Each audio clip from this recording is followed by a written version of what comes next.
What is it that separates just okay writing from really great writing? Well, a lot of the time, it's this hidden power in descriptive language. So today, we're going to unpack one of its most powerful tools, the adjective phrase. Let's dive in.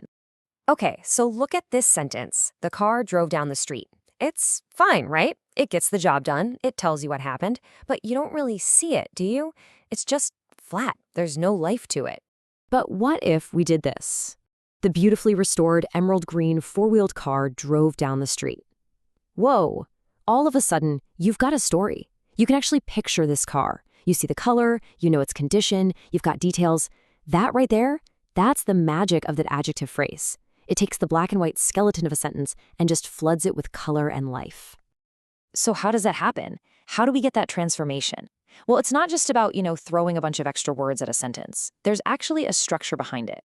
All right, let's get into the official definition for a second. An adjective phrase is basically a team of words.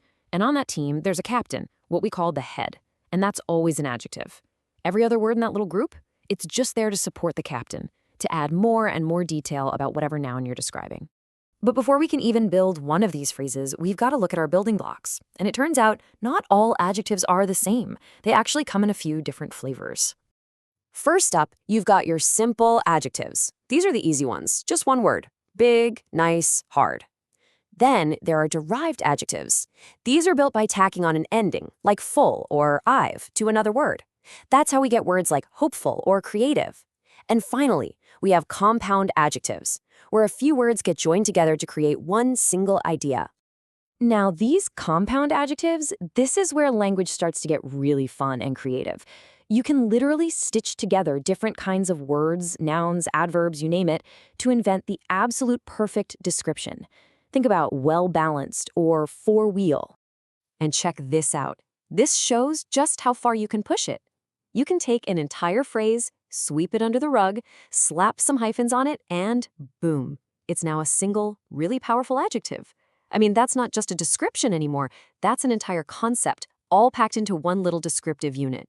Pretty cool, right? Okay, so we've got our different adjective bricks. Now let's figure out how we actually build something with them, how we assemble a full phrase that can do some serious work in our sentences. It's actually a really simple three-step process. First, you pick your main adjective, your head. Let's go with happy. Step 2, you can add what's called a pre-modifier, which is just a fancy way of saying something that comes before it, like the word very.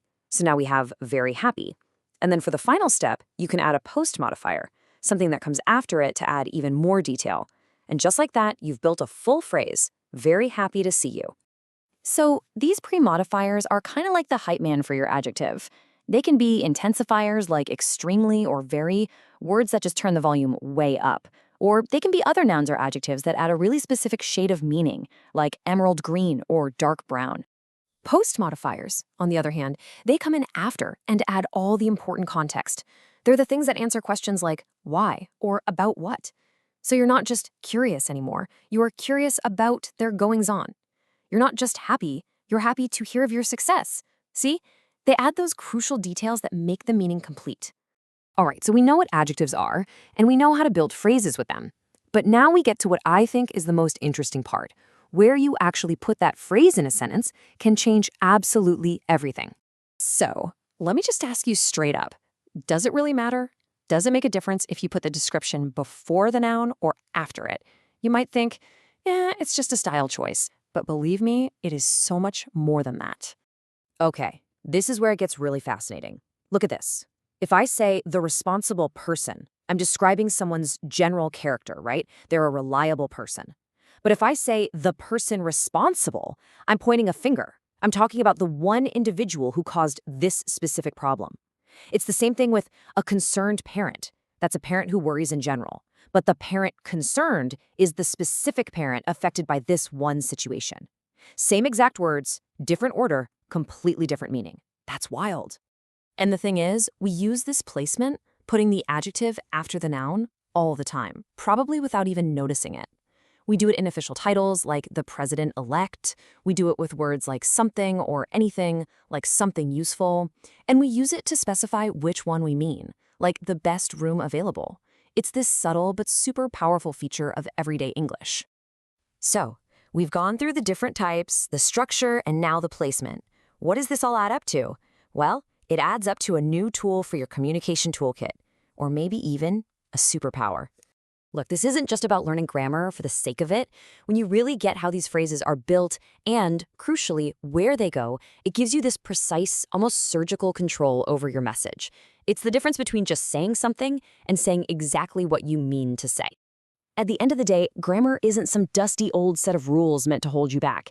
It's a creative system for expressing your ideas with power and with precision. So the real question I want to leave you with is this.